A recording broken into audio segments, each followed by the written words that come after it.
Good morning, ladies and gentlemen, and welcome to Comcast's first quarter earnings conference call. At this time, all participants are in listen-only mode. Please note this conference call is being recorded. I will now turn the call over to Executive Vice President, Investor Relations, Ms. Marci Ryvicker. Please go ahead, Ms. Ryvicker. Thank you, operator, and welcome everyone. Joining us on today's call are Brian Roberts, Mike Cavanaugh, Jason Armstrong, and Dave Watson. I will now refer you to slide 2 of the presentation accompanying this call, which can also be found on our Investor Relations website and which contains our safe harbor disclaimer. This conference call may include forward-looking statements subject to certain risks and uncertainties. In addition, during this call, we will refer to certain non-GAAP financial measures. Please see our 8K and trending schedule issued earlier this morning for the reconciliations of these non-GAAP financial measures to GAAP. With that, I'll turn the call over to Mike. Good morning, everyone, and thank you for joining us. Before Jason gets into the details of our first quarter results, I would like to spend some time on 3 topics that are top of mind: convergence, business services, and theme parks. And let me lead into those by anchoring the discussion in the 2 overarching elements of the management team's approach to running the company. First is that we are focused on shifting our business mix toward growth by investing in 6 areas where we're extremely well positioned: residential broadband, wireless, business services, theme parks, streaming, and premium content in our studios. And we are seeing the effects of this strategy build as time passes.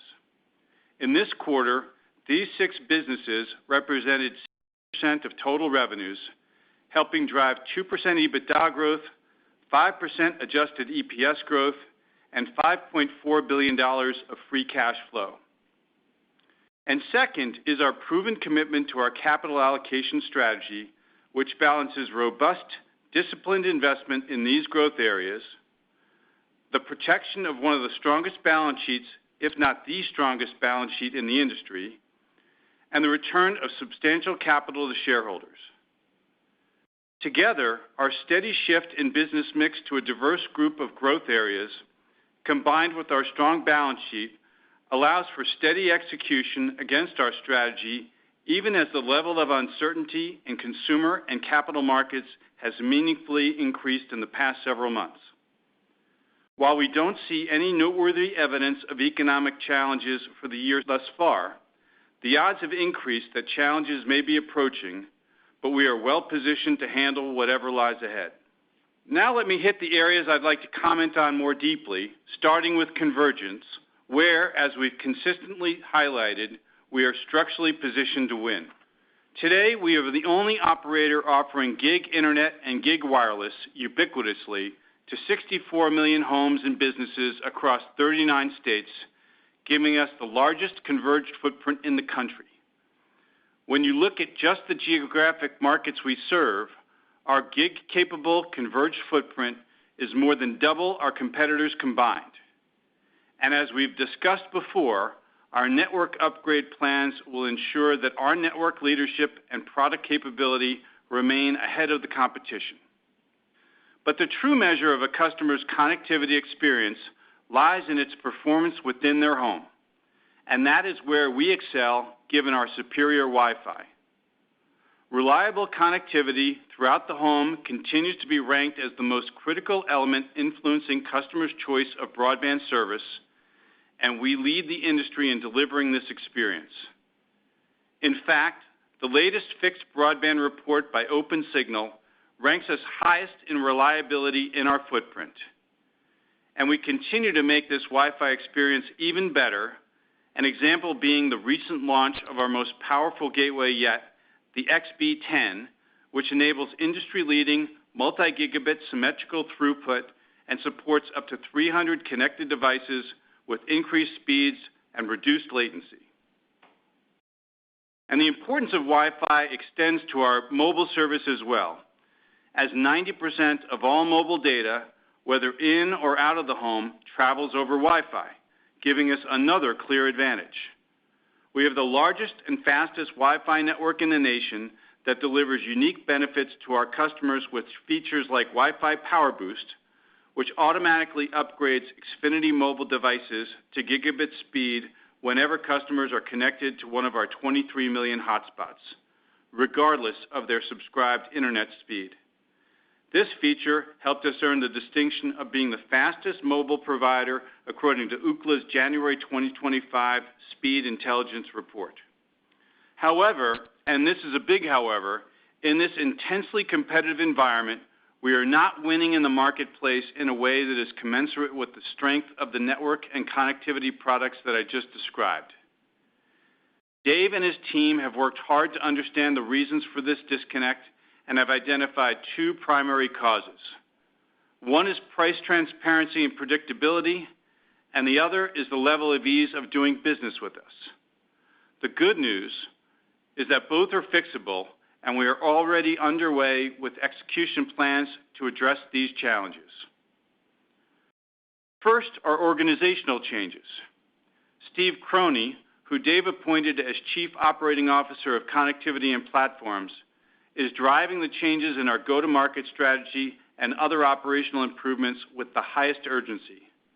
One of his first priorities was to recruit a growth-focused leader, and we announced the hiring of John Gieselman to the newly created position of Chief Growth Officer of our domestic residential business.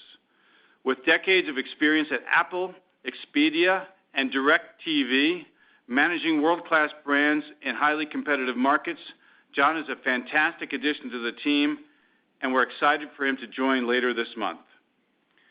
Second, we are simplifying our pricing construct to make our price-to-value proposition clearer to consumers across all broadband segments. Just last week, we introduced our first-ever nationwide price guarantee for broadband that includes Xfinity's best-in-class gateway and unlimited data for one simple monthly price that is locked in for 5 years with no annual contract required. Customers who sign up for this plan also have the option to add a free mobile line for 1 year. And we are not done. Providing more value to our customers with less complexity and friction is a top priority, and you will see our go-to-market approach continue to evolve over the coming months. Third, we are driving growth in Xfinity Mobile. The benefits are clear as we see an 80% improvement in customer lifetime value when we add wireless service to our broadband-only customer relationships. We started prioritizing mobile attachment towards the end of the first quarter, offering one unlimited line free for 12 months for all new and existing broadband customers who take our traditional and premium level products. This resulted in the best quarter of new wireless net additions in 2 years, bringing our total wireless lines to 8.1 million. And last week, we introduced our first ever premium unlimited wireless plan, delivering gigabit speeds with 4K ultra high definition streaming, more Wi-Fi hotspot data, advanced spam call protection, and a guaranteed device upgrade. And with mobile penetration at only 13% of our residential broadband customer base, we have plenty of runway ahead to leverage wireless as a key component of our connectivity bundle with our industry-leading broadband product. And while we are glad to be underway with a refreshed approach to the market, we anticipate that it will take several quarters for our new approach to gain traction and impact the business in a meaningful way. My second topic is business services, which has tremendous momentum and now accounts for almost 25% of the revenues of our entire connectivity business. We built business services, which is now approaching a $10 billion revenue generator from the ground up, and have consistently outperformed peers with mid-single-digit revenue and EBITDA growth and with margins in the high 50% range. Within the small and medium-sized business segment, we are the market leader and have done a phenomenal job at deepening customer relationships. We've consistently grown ARPU in the mid-single digits for the last few years, with over half our small business relationships purchasing more than 2 products. We remain excited about the opportunity to continue advanced product sell-in, including our cybersecurity services and Comcast Business Mobile. Within the enterprise solutions segment, we are capitalizing on the significant opportunity to increase our market share and grow customer relationships. We've consistently grown sales and revenue in this segment in the high single digits. Today, our largest enterprise customers purchase over 7 products from us. Connectivity is always going to be the core driver of our business. However, 3 years ago, for every dollar of connectivity we sold in the enterprise segment, we sold 20 cents of advanced solutions. Today, for every dollar of connectivity services we sell approximately 50 cents of advanced services, further solidifying our right to win in the market and providing more value to customers. We've done this through a mix of organic investment and M&A. The Masergy deal advanced our secure networking and global capabilities, and a Nitel acquisition, which closed on April 1st, builds upon this playbook, providing enhanced network aggregation capabilities, increases our channel presence, and provides more robust enterprise solutions. My third and final topic is theme parks, which have been on an incredible growth trajectory, having generated $3 billion of EBITDA in 2024, up from around $1 billion 10 years ago, as a result of significant investment in the business, along with the excellent execution by the team leading Universal Destinations and Experiences. And now we are just 4 weeks away from the May 22nd grand opening of Epic Universe, our most ambitious and technologically advanced theme park to date, with iconic IP from Harry Potter, DreamWorks' How to Train Your Dragon, horror with Dark Universe, and Super Nintendo World. Epic Universe doubles the size of our park footprint in Orlando, transforming our collection of resorts into a week-long vacation destination. We have seen strong demand since launching Epic ticket sales in the fourth quarter of 2024, and the most recent reaction to early previews has been nothing short of phenomenal, with thousands of media stories, social posts, and fan reviews characterizing Epic as having groundbreaking creativity and taking immersive entertainment to a whole new level. Beyond Epic, we're continuing to grow our parks business across the United States, starting with Universal Horror Unleashed, our first permanent year-round horror entertainment experience, opening in Las Vegas this August. And in 2026, we will debut our first ever Universal Kids Resort in Frisco, Texas. And earlier this month, we announced plans to build our first ever Universal theme park and resort in Europe, with construction starting in 2026 and grand opening scheduled for 2031. This park and resort will be located in Bedford, England, right outside London. The United Kingdom is an incredibly attractive market with its large population, a strong tourism industry, favorable transportation infrastructure, and close proximity to the rest of Europe, especially considering the announced expansion plans at nearby Luton Airport. All these factors make this location an ideal one for Universal theme park and resort expansion into the European market. So those are some of my thoughts to frame today's call, and I will now turn the call over to Jason to provide a detailed overview of our first quarter results. Thanks, Mike, and good morning, everyone. Let me start with a high-level overview of our consolidated results before getting into more detail on our businesses. Consolidated revenue was in line with last year's first quarter. We've been clear and consistent that we're investing behind 6 major growth drivers, and these 6 grew at a mid-single-digit rate and represented close to 60% of our total revenue in the quarter. EBITDA grew 2% this quarter. Adjusted EPS grew 5% to $1.09, and we generated $5.4 billion of free cash flow and grew free cash flow per share by 26%, while returning $3.2 billion to shareholders, including $2 billion in share repurchases. Now turning to our businesses and starting with connectivity and platforms. I'd like to start with broadband, where the competitive environment remains intense. While we continue to see muted connect activity, we also saw a slight uptick in churn off of record low levels. This contributed to the loss of 199,000 customers in the quarter, while broadband ARPU grew 3.3%, leading to growth in broadband revenue of 1.7%. As Mike mentioned, we feel great about our network position. Simply put, we compete really well against any technology out there. We feel equally great about our position in the home, where our Wi-Fi coverage and control is second to none.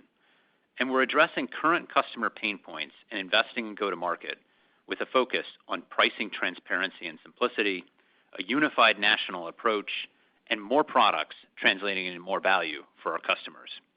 This will require investment in the form of already launched long-term all-inclusive price guarantees and other actions we will take in the coming months. Over time, this will help us mitigate customer churn from promotional roll-offs and better insulate our customer base. On convergence, we said we would lean into wireless, and the repositioning of our offers during the first quarter were evident in our results. We accelerated wireless net line additions to 323,000 in the quarter, both an improvement year over year and sequentially, bringing our total wireless lines to 8.1 million. And with penetration at just 13% of our residential broadband customer base, we have significant runway for growth and expect continued momentum in subscriber growth in the coming quarters. Wireless plays a growing role in deepening customer relationships and reducing churn. And the structure of our wireless business, with a strong MVNO partnership, industry-leading offloading onto Wi-Fi, and an advantage in customer acquisition as we target our existing base, provides us solid profitability in wireless and the option to reinvest some of this profit as we lean in and accelerate the growth of our wireless customer base even more. At Business Services, both revenue and EBITDA grew roughly 4%. We have a leadership position amongst our peers when it comes to growth in this segment, and our strong performance this quarter was again driven by the framework that we've been operating in for some time. While we're experiencing an elevated level of competition in SMB, we continue to generate healthy revenue growth by driving higher adoption of our suite of advanced services, which deepens the relationship with our large base of customers. Our enterprise segment is an even stronger contributor to growth, and one in which we are just scratching the surface. Earlier this month, we closed on our acquisition of Nitel. This is a great tuck-in acquisition that strengthens our ability to deliver advanced, reliable connectivity solutions, enhancing Comcast Business's competitiveness in the managed services space. Nitel's network aggregation capabilities and network-as-a-service offerings broaden our ability to service our customers, and their indirect channel distribution strategy magnifies our mid-market and enterprise presence. Our results in the second quarter will include Nitel, which we expect will add a few hundred basis points of revenue growth to Business Services, with a minimal impact on EBITDA growth in the near term. Putting all this together, overall connectivity and platforms revenue in the quarter remained consistent with the prior year, as 4% growth in our connectivity businesses, including residential broadband and wireless, together with Business Services, was offset by revenue declines in video, advertising, and other. EBITDA grew 1.5% in the quarter, while margins expanded by 80 basis points, reflecting the growth and continued benefit from our mix shift to our connectivity businesses, as well as our ongoing focus on operating efficiency. In content and experiences, there are several key items I would like to highlight. At Parks, we're really looking forward to Epic Universe. All of the early reviews have been spectacular, and we're incredibly excited for the transformation Epic will bring to visitors in the Orlando market. As we gear up for the May 22nd opening, we incurred incremental costs, which landed at about $100 million in the first quarter. This is in line with what we had previously communicated. Looking past these pre-opening costs, underlying results in the quarter indicated stable trends in Orlando, giving us confidence that we are entering the Epic launch from a position of strength. In addition, performance at our international parks remains strong and within our expectations, but we are seeing softness in Hollywood due to the aftermath of the wildfires and our proximity to these areas, which impacted our results in the first quarter. And we expect the recovery at Universal Hollywood to be a gradual one. Turning to studios, results this quarter were driven by the strong carryover success of Wicked. After an impressive theatrical run, Wicked continued to deliver great results in premium window sales and became Peacock's most-watched Pay-One movie. Looking ahead, we are excited to launch two of our three tentpole releases back-to-back in the coming months. First up is How to Train Your Dragon on June 13th, followed by Jurassic World Rebirth on July 2nd. In media, total advertising revenue was down 7%, mainly due to the volume and timing of sports content, along with tough political comparisons. Excluding this, advertising was relatively flat. While we have not yet seen any impacts from the current macroeconomic uncertainty, advertising is the category that has shown the most economic-related cyclicality in our business historically. However, for the upfront and for the balance of the year, we feel well-positioned in the market as we capitalize on the NBA launching in the fourth quarter, a healthy Peacock subscriber base, and a strong content offering across entertainment and news. Our overall media results this quarter were powered by the meaningful progress we are making in our pivot to streaming.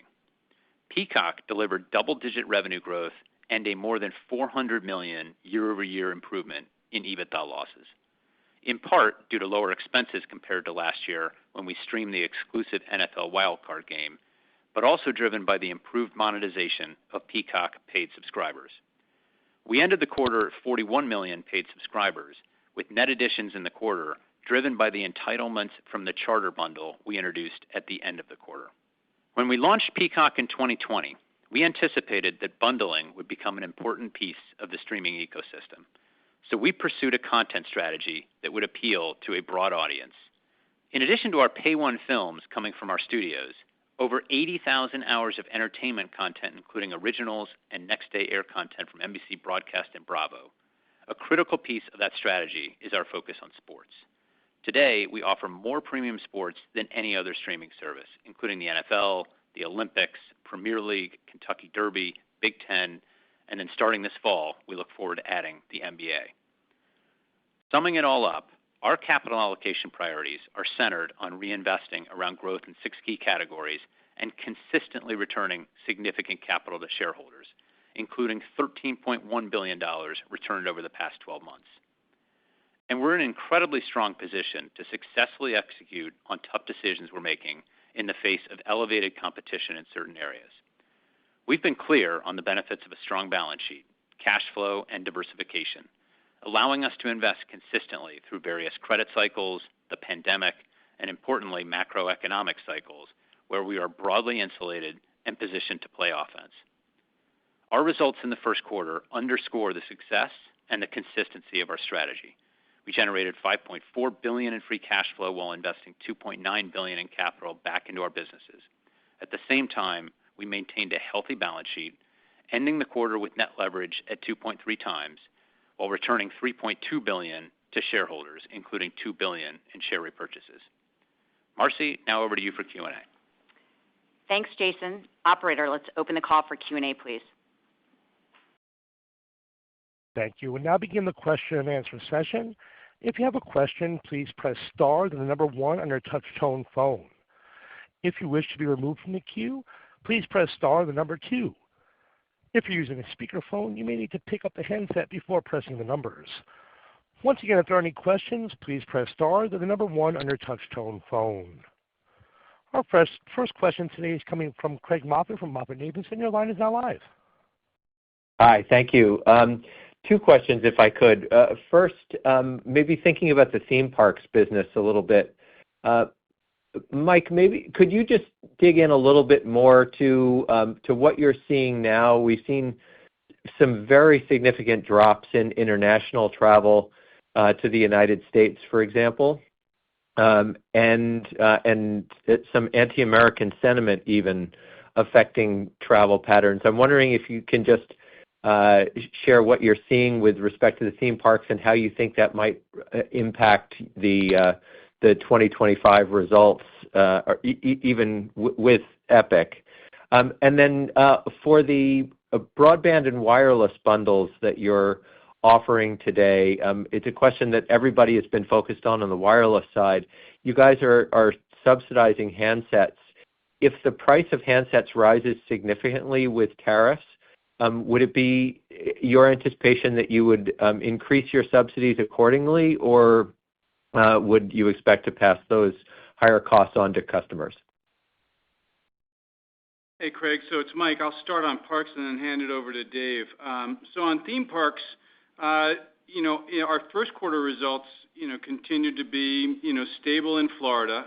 We had pre-opening expenses for Epic Universe, but excluding that, underlying trend stable in Orlando. And what we're seeing for advanced bookings, both ticket sales and hotel bookings, are strong for the overall parks and for Epic. So while I see the same headlines you're sort of seeing about airlines and the like, some of that might be outside the window of our booking windows, but what we're seeing continues to be tracking, well. And to your point, some of that is definitely related to the excitement about Epic, without a doubt, where reviews and pre-opening buzz is very strong, and again, ticket sales and advanced plans are, a little ahead of our expectations, and so we feel, right now what we see is continued steadiness in the backdrop for parks. I think one thing that our domestic parks do draw a lot of folks from the U.S.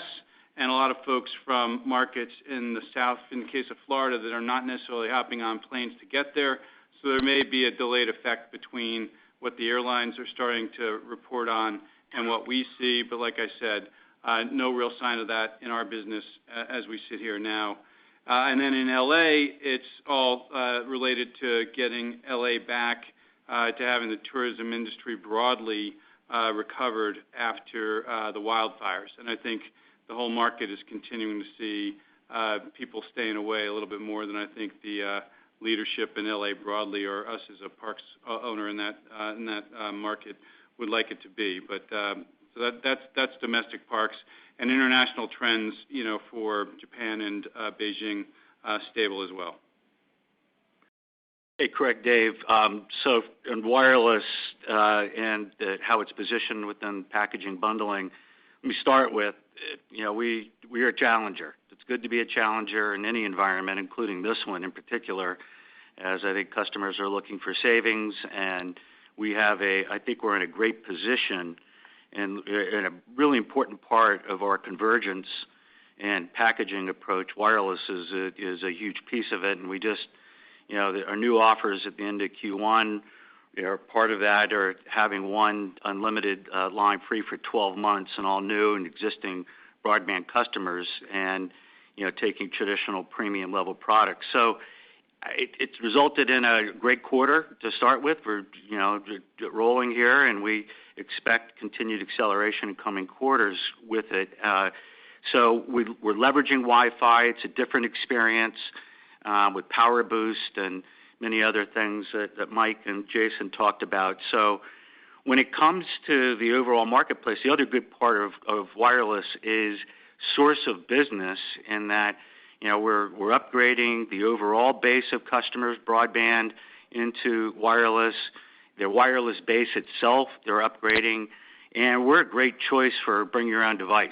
And so that is an option for us. And all throughout this, we want to be where the customer is, and that's where we're constantly focused on that. So when it comes to macroeconomic and other issues, we have figured it out, whether it's competitive intensity. We think we'll manage through it, and we have good offers on devices. We'll see how things go, but our core service offerings provide substantial value, and that is our focus, and will continue to be that. Thanks, Craig. Operator, next question, please. Certainly. Next question is coming from Jonathan Chaplin from New Street Research. Your line is now live.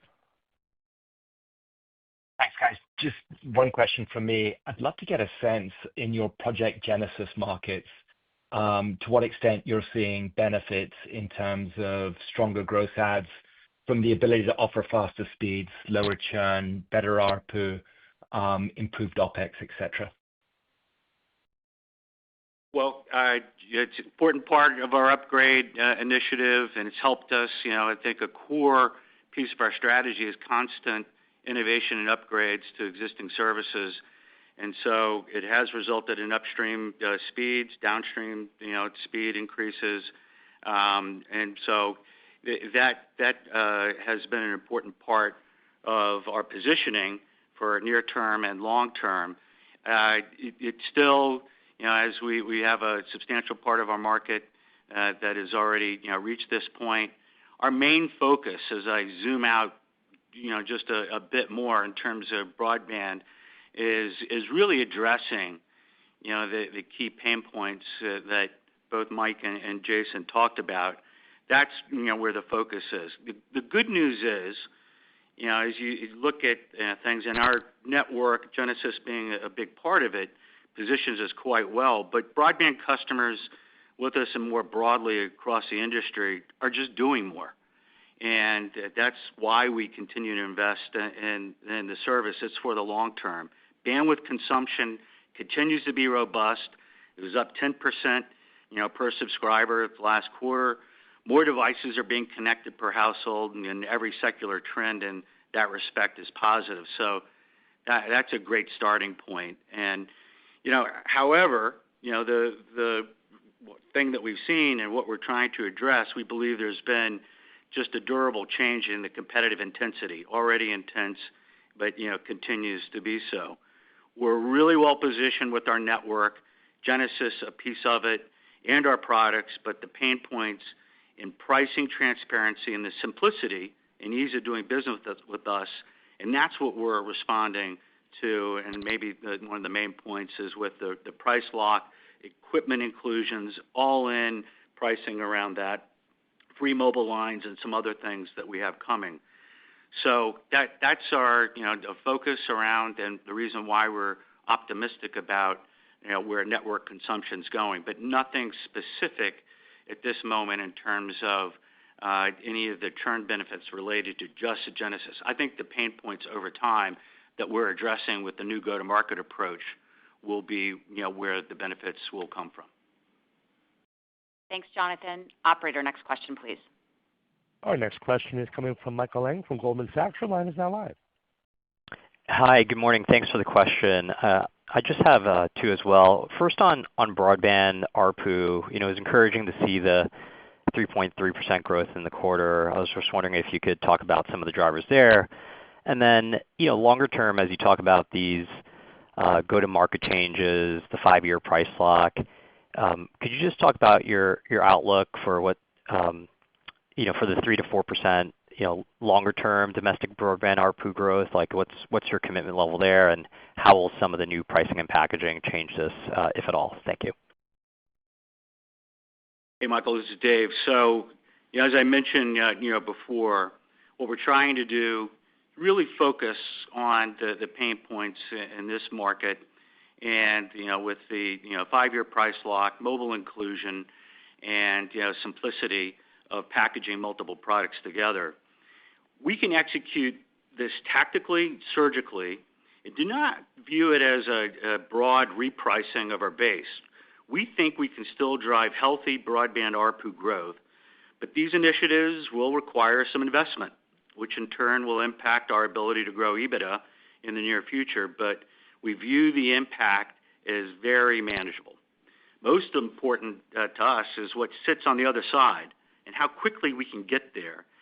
And that is a customer base with less pricing friction, even more stickiness, and a huge lever in wireless with our mobile product exposed to a much larger segment of our base and the ability to migrate this base into a still below market rate that has a lot of upside potential. So we're using this as a moment to get away from a model that at least partially relied on deep discounting up front, but then increasingly, results in untenable increases after promotional periods. And we'll have customers that have long-term certainty on pricing over time that is competitive with market rates, which means they're more satisfied, churn at a lower rate, and carry much higher customer lifetime value. And with this, we'll have plenty of room to grow with our customers as they do more on our broadband network and engage more with us in wireless and other offerings. As a company, we've navigated plenty of changes before. This is the right change for our business in this moment and going forward. And it's a change we can navigate in a very prudent way. Thanks, Mike. Great. Thank you, Dave. Operator, next question, please. Our next question is coming from Michael Rollins from Citibank. Your line is now live. Thanks, and good morning. 2 questions as well for me. So first on broadband, just curious if you could discuss, how much of the recent losses may be a function of slower industry growth, given the maturation of the category, relative to changes in market share, and if you're seeing differences in performance where you're in markets that have had fiber for some time versus those markets where fiber is just getting introduced? And then second, on the mobile side, for the mobile gross adds, just curious if you're seeing a mix shift in terms of the percent that come from existing broadband customers versus new broadband customers, and how you expect the new promotions to influence that. Thanks. Hey, Michael. So let me start with broadband. I'll get to mobile. The competitive environment remains intense, as we've talked about. You got three national providers, fixed wireless. Their net adds have stabilized, looks like, in general, but they're still marketing very aggressively. And as you mentioned, fiber continues to overbuild, so we're dealing with that overbuild. Overall, we continue to see the impact of this, muted connect activity. And as Jason noted, did see a slight uptick in churn this quarter compared to the record low levels over the last few years, with churn still below pre-pandemic levels. The churn increase was relatively broad-based, though, as we saw it across our footprint and in all segments and product mixes, but with a little more in mobile substitution impact this quarter. So as that thus resulting in our actions and the game plan that we have to address our competitiveness and simplifying our go-to-market approach and leveraging mobile even more aggressively than we historically done. We've had some success with buy one, get one. This new mobile offering and including in a package and as simple the way that we have, I think is just going to add a lot of value and provide long-term opportunities in a healthy way in terms of roll-offs of mobile after that first year. So competitive issues are across the board. In mobile,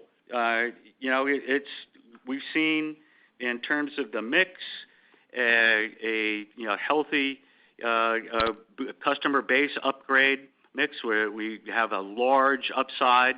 The percent of our customers, broadband customers that don't have our mobile product yet, we see that as a huge opportunity over time. That has been our focus of upgrade, but we're also competing fiercely for new customers, and we're well positioned with Bring Your Own Device.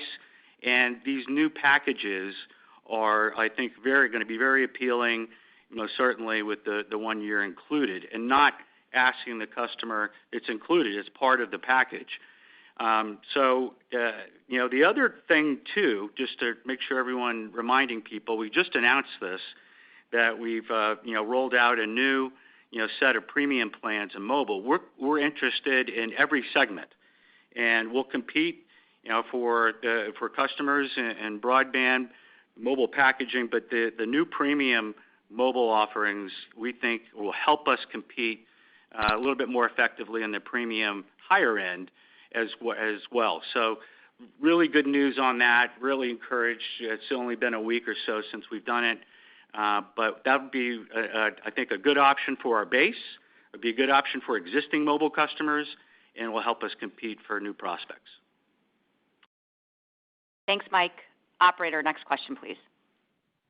Certainly. Our next question is coming from Ben Swinburne from Morgan Stanley. Your line is now live. Thanks. Good morning. Curious if you guys have any update for us on how to think about Peacock losses over the rest of this year. Obviously, Q1, big improvement year over year. Some of that might be timing, but it'd be helpful if you could give us a little bit of an outlook for that business over the rest of 2025. And then kind of sticking with this theme on the pivot in the cable business or connectivity business. Jason, you mentioned the word investment a couple of times. I think, Dave, you did too in one of your answers. We've sort of been accustomed to watching Comcast execute with sort of a priority or focus on ARPU growth, margin expansion, and obviously we've seen the subscriber numbers come in light over the last year or so. What would you tell us to think about at least over the next few quarters as you roll out these plans? It seems like you're already starting to see some wireless momentum, and maybe there's some EBITDA pressure, but I just thought it'd give you an opportunity to maybe give us a little more help on how the rest of the year looks as you sort of pivot the model in the business. Thanks a lot. Hey, Ben, good morning. It's Mike. So I'll hit Peacock. I think Jason covered a bunch of this, and you touched on it yourself, but I think looking at what Peacock is and what we've accomplished, continued strong revenue growth, so up 16% on revenues year over year. That's on the back of better monetization of subscribers. We took a price increase, last year that stuck, but obviously translates into impact on subscriber growth. We've obviously taken in the charter subs, so overall we're scaling up the business and we're monetizing it well. So that drove the $400 million of EBITDA growth together with the move of or the absence of the NFL wildcard game. So I think it shows the power of the team that's running Peacock, and all of us have been focused on it, is to keep driving towards improved monetization and build a product that, we started late, but we started in 2020 with the view that we'll pursue a content strategy that builds on the strengths of NBC Universal broadly. So we've got 80,000 hours of entertainment, including our Pay One movies, Next Day NBC, Peacock Originals, Bravo, and Library. But as we look ahead, we've got NBA coming, and sports has been a very key driver of Peacock with NFL, the Olympics, Premier League, the Derby coming up this weekend, I think, Big Ten, and that's been important, acquiring new subs, getting engagement with our subs, and leading to engagement in non-sports content. So we continue to think that acquiring the rights to bring the NBA back to NBC and Peacock is a big deal. It's a big accomplishment, a big moment. The team is working very hard to make sure, not just within sports, but across entertainment as well, with the new audience that we'll bring in to over the years ahead, and we have it for 11 years, make sure that we use NBA as a launch pad to further scale Peacock and further monetize it. So I won't specifically talk about second half of this year or next year, but I do expect Peacock to be on a continuing trend of driving towards improved monetization, bigger scale, and therefore declining losses over time.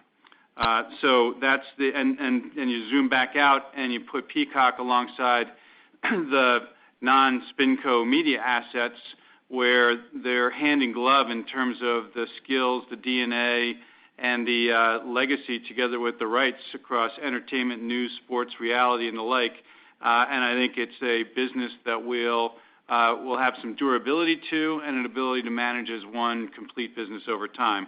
But I think expect us to continue to look to see improving trends in Peacock as time passes.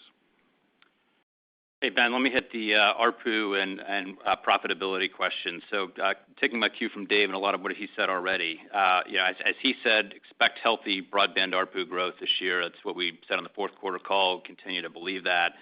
But I think the real focus is, setting ourselves up for long-term convergence, positioning, and revenue growth. And I think that's a lot of what you're seeing at this point. So the wireless opportunity plays a big role in that. If you think about our ability to accelerate wireless, which we did in the quarter and expect to continue to do over the course of the year, we're putting in place an expansion of how we're thinking about wireless, an extension of this into the base. 13% of our base has exposure to wireless right now.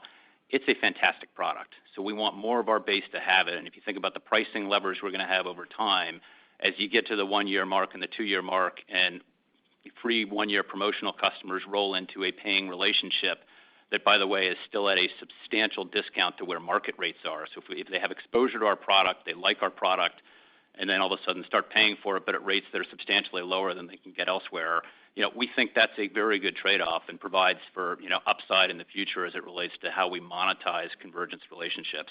I think on the broadband side, Dave pointed to it. As we look at the competitive environment, fiber, is what it is. It continues to creep into our footprint at 3 to 4% per year. That's no change from what we've seen in the past several years. We expect that to continue.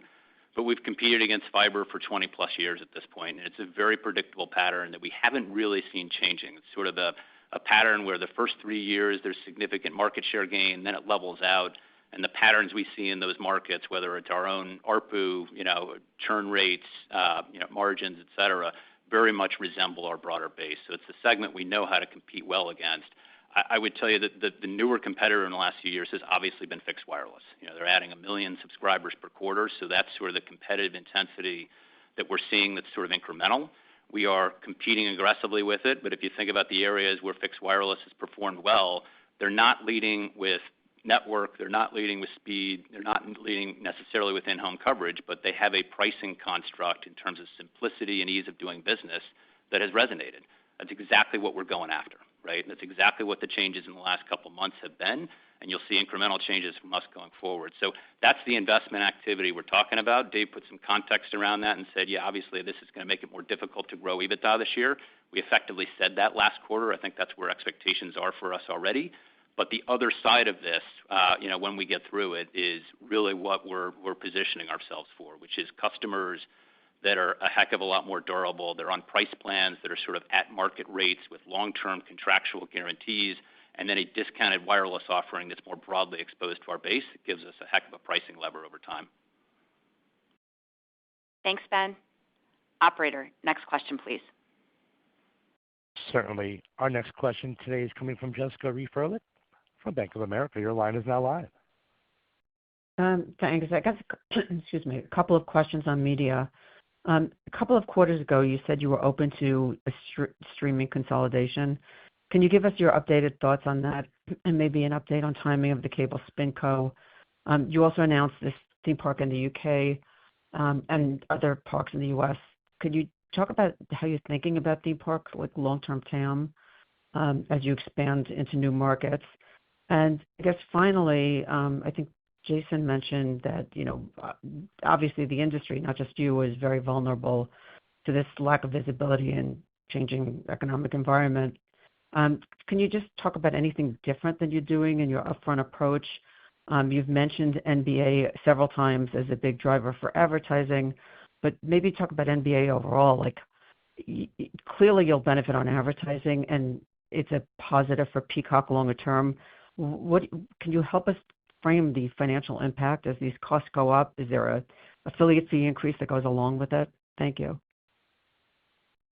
So there's a bunch there. Let me kind of tick through those. It's Mike, Jessica. So partnerships on Peacock, I think the point of my earlier commentary on Peacock and what we've built, I think it is fair to say that the broad audience appeal of Peacock with everything I described, our Pay One movies, NBC Next Day content, Bravo, the library, sports, including NBA, NFL, and the like, makes it a strong element of any future consumer bundle, whether that be through bundles or partnerships. Point is, we're doing our thing to make Peacock what we think the will be strong in the marketplace. And if opportunities come along to partner up in bundles or otherwise, we'll be happy to consider those things if they make sense, but there's no news to report on that front. SpinCo, your second one, SpinCo continues to no change in our expectation of timing, around the end of the year. I think UK Parks, I just spent time answering another question, so I won't repeat myself, but I think we feel very strongly that the returns that we're getting, given our position and strength in the parks business as we know it today, gives us the right and opportunity to deploy capital in smaller opportunities, which are the horror experience that will open in Vegas this year and the kids park in Frisco, Texas next year.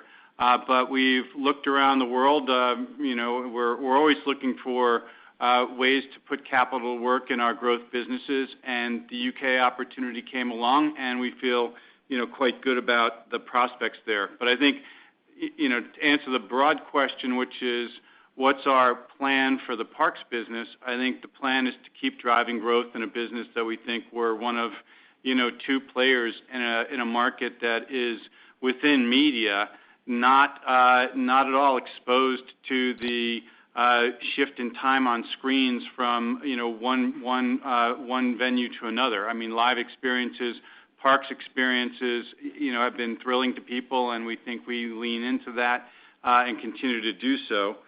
And then finally, upfronts, industry vulnerability, nothing really to add there. I think, we had, all things considered, ad revenue was, flat in the first quarter when you adjust for timing of sports and political.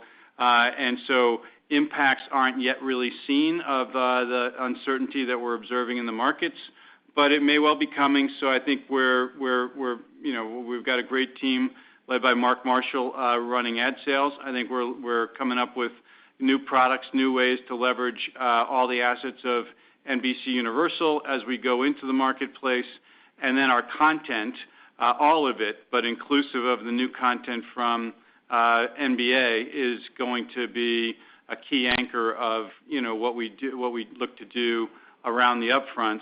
And then more broadly, as the future rolls in and we look to monetize Peacock and NBC and Bravo, the stronger the portfolio, the more we deserve to command in all forms of revenue monetization, but no news to point to there today. Thanks, Jessica. Operator, next question, please. Thank you. Our next question is coming from John Hodulik from UBS. Your line is now live. Great, thank you. Maybe back to Dave on broadband. I'm just wondering if the churn commentary that you guys talked about in the quarter and maybe what you're seeing in business, is there any sense that can be driven by the slowing macro environment, outside of what you may be seeing on the media side? Because it doesn't seem like the competitive environment really changed that dramatically as we went from sort of fourth quarter to first quarter. And then digging in a little bit on the business side, is it just small business where you guys are seeing the relationship trends get worse? Are you seeing anything on the government side? And can you talk a little bit about your government exposure after Verizon actually called out a little bit of weakness on the government side, given what's going on spending there? Thanks. This is Dave. So, talked about competition, a lot. The one thing I'll just highlight, the difference is an uptick a little bit in mobile substitution. That's really, Mike and Jason talked about, the fiber continued, 3 national, the fixed wireless stable, but still marketing, very aggressively. So I think that mobile substitution is the only, difference, and it's just an uptick there. And it is in business services.